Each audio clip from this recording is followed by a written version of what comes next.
Hey guys, Filthy Robot here with Arumba, carrying on with our TacTeam America playthrough of Civilization 6. We're just doing some strategy discussion, trying to figure out what we want to do with this land. You want to tell them what we came up with? Well, basically, we're thinking that even though this territory is pretty garbage, there's still a lot of merit towards expanding anyway. I mean, mostly because there's three factors, I think. Number one is that you get culture from every population unit, 0.3 culture per person. Number two, you get 0.7 science for every person. And number three, you get better overall population growth the smaller your towns are. We actually did figure out what the formula was. And the formula is, let's say you're growing from, say, 3 pop to 4 pop, or in this case here, 4 pop to 5 pop. The food cost is going to be half of the difference between the two. So 4 plus 5 divided by 2 is 9. 9 divided by 2 is 4.5, right? And then you multiply that by 10. So the cost to grow to the next person is going to be 45 food. So if you have a much smaller town, then you're going to end up paying far less. So let's say you have 6 population total, then the food cost to grow that is going to be 65. But if you have 2 separate towns at 3 pop, then the cost is 35. So you could have 2 extra pop for almost the same food cost just by cutting the size of your towns in half. And this is another reason, again, for wide play in this game. Yes, the cost of builders, everyone in YouTube comments wants to push this out repeatedly. The cost of districts, the cost of builders, and the cost of workers. And actually, I think you were saying the other day, you were seeing the cost of traders as well. Yeah, all that goes up based on the number of cities you have, the number of them you had. So each consecutive builder costs more. Each consecutive, or not even consecutive, just each next settler costs more. However, that the returns on what you want from a city are access to the buildings that are going to give you the win condition. So like science buildings and science win, tourism buildings for a tourism win. And you want population, which gives you just raw culture and raw science, which is going to drive everything. And they grow so much more efficiently at small sizes. So, I mean, we could even experiment too. Like the only necessity to growing a city past a certain point is access to districts. There's no downside. I mean, like in Civ 5, there was a huge downside to settling a city that didn't grow very well. And the downside was it upped your culture and science costs for all of your social policies and all of your science policies. Mm-hmm. So if you had a 4-pop city in Civilization 5 and also upped your cost and all your national wonders in terms of the timing on that, you could screw yourself because that city was not pulling its weight for your empire and it sold your entire empire down here. Even if we have crappy cities that we settle here, they're not going to slow our entire empire down because there's no mechanic that's similar to that, right? No national colleges, nothing like that. No national wonders. So even if they only provide a little bit of food and production to our empire, a little bit of food and culture, that's still more than they provided if they provided none, and there's no downside to settling that. So with that logic, honestly, we could even see how many cities we could fit and see what it does. I'm kind of curious. Right. Now, I did do some math on the builder costs, and I'm not sure. You just mentioned that you think builders go up based on the number of cities that you have? I think it's built on the number you built of builders. Okay, yeah, that's my Same experience as well. The district cost is supposed to go up based on the number of those districts. I don't know if it's the number of districts you've had or the number of cities you've settled. We should look at that. Oh, yeah. Cost 195 for an entertainment district. Base cost was 60.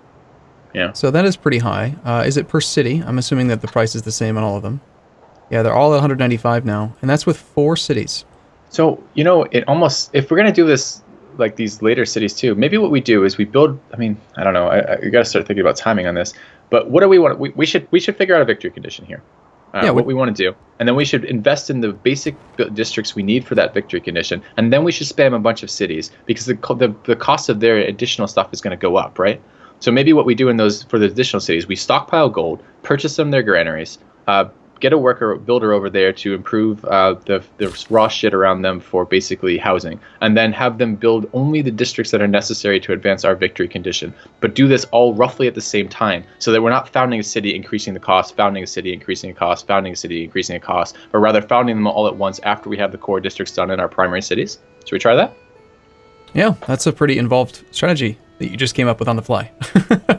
Yeah, makes sense. That's why we're doing this, right? So we're not going for domination. Is that you're saying you don't want to do that one?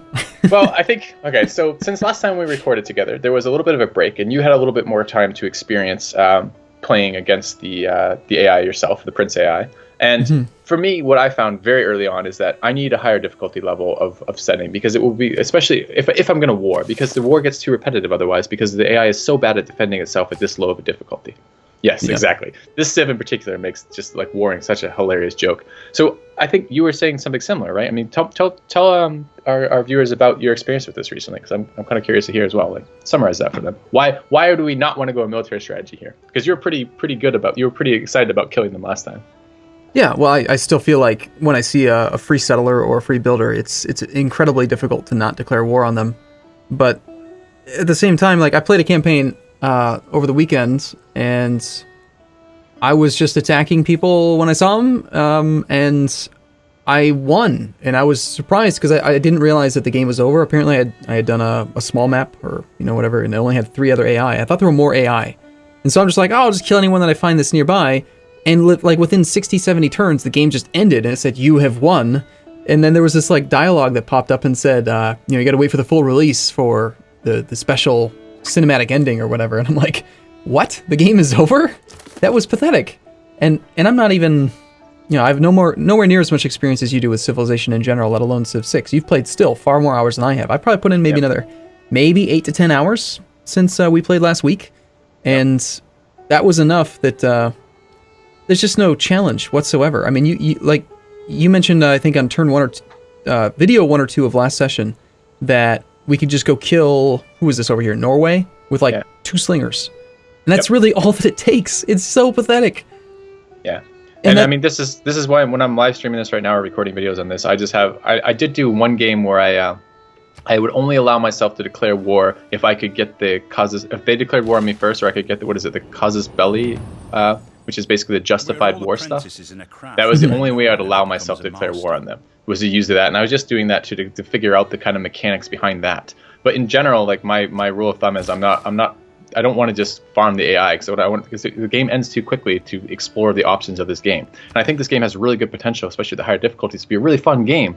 But it's just right now the Prince AI is just so weak that it's very difficult to get any fun game if you're just going to war them, because it ends too quickly, and it ends with almost no counterplay from them.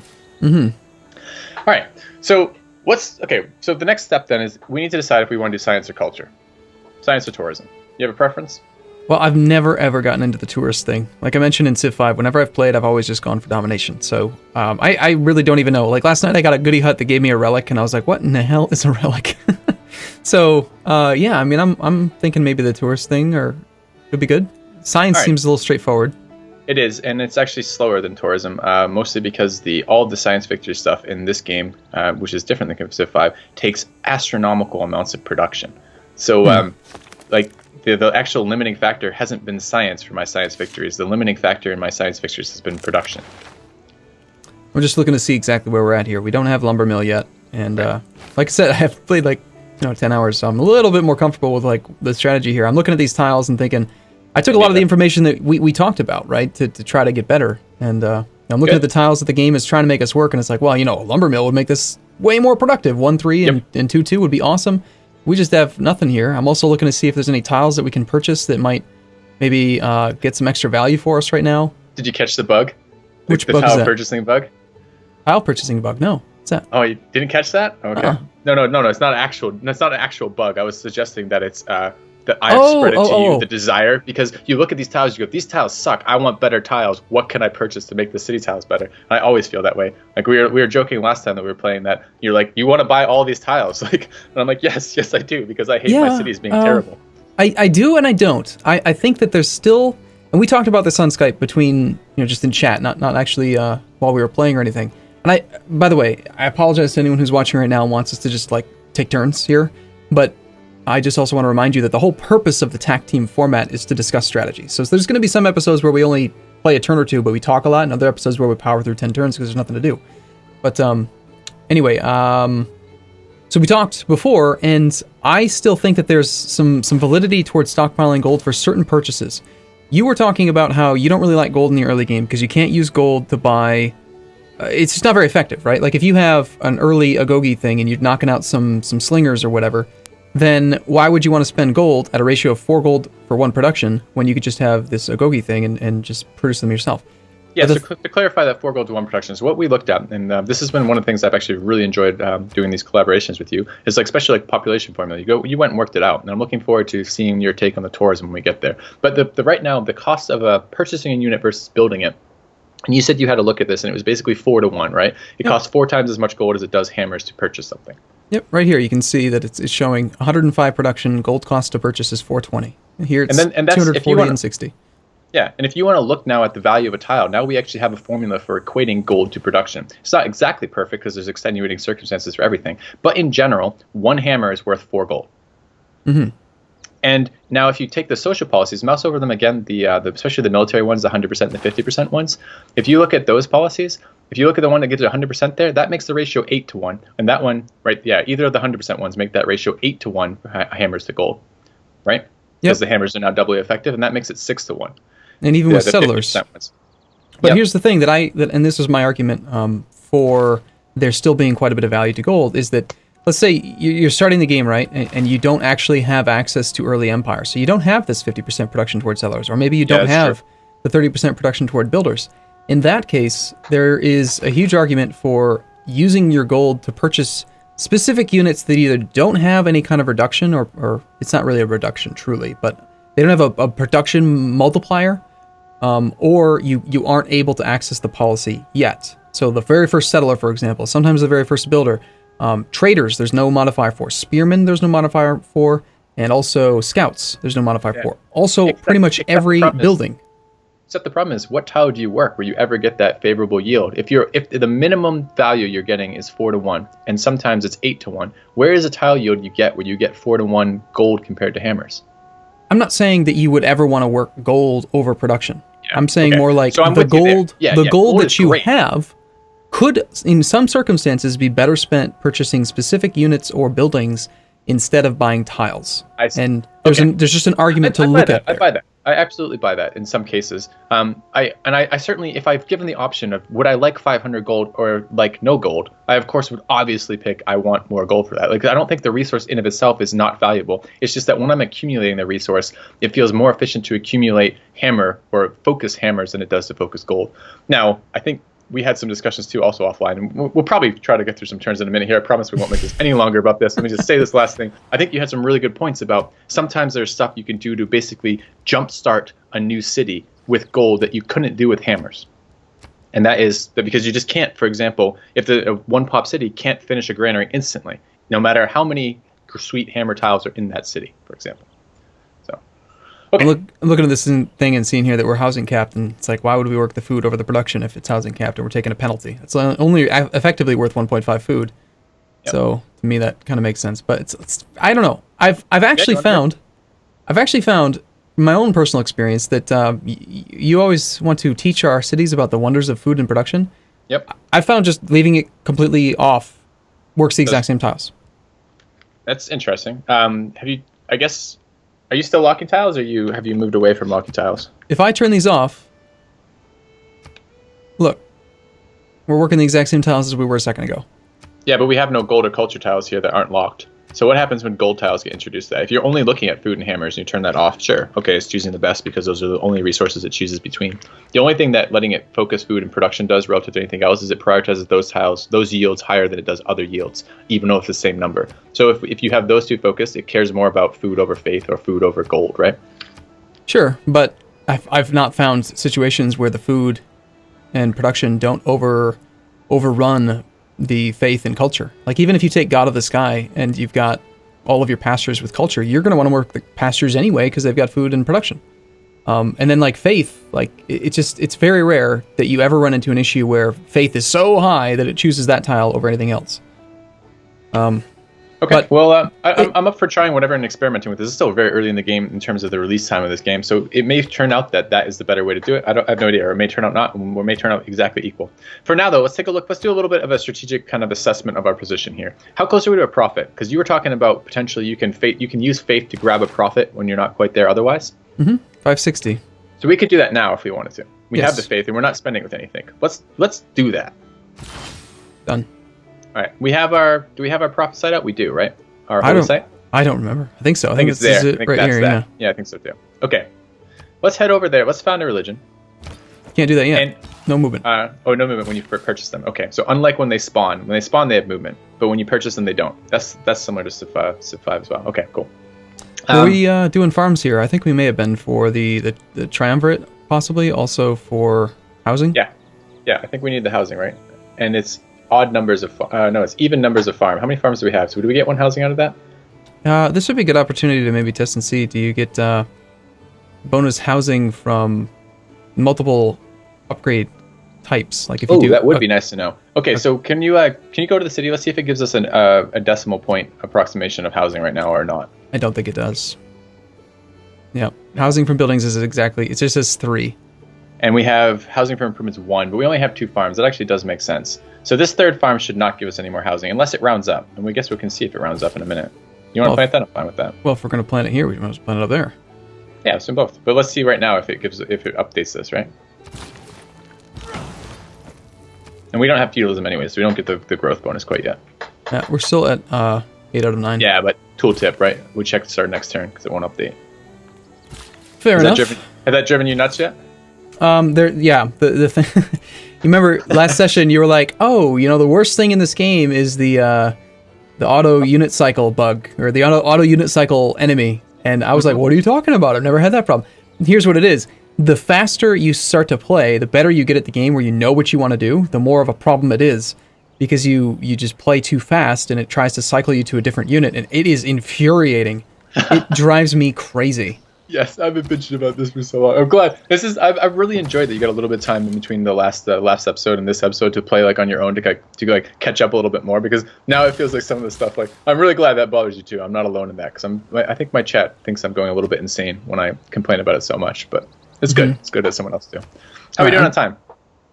We're good for another 4 minutes here. Okay, so I'm just looking at this. We've got plantations. They give plus 0.5 pop, right? Yes, they do. And we have a plantation there, right? Yeah, we got a plantation there. We've got a pasture here, so that should provide 1. And if it's not, then we have confirmation. Okay, so housing from buildings is at 2. And I think there's actually something, the harbor providing plus 1. Yeah. So we got 1 from the harbor. We're building an aqueduct here too, right? Yeah, but here's the thing. We already have the answer then. Harbor gave us plus 1, and then this gave us 0.5, and then this gave us 0.5, and we ended up with 2. So yes, it does add the different types of upgrade tile together. Good. Okay. That is excellent.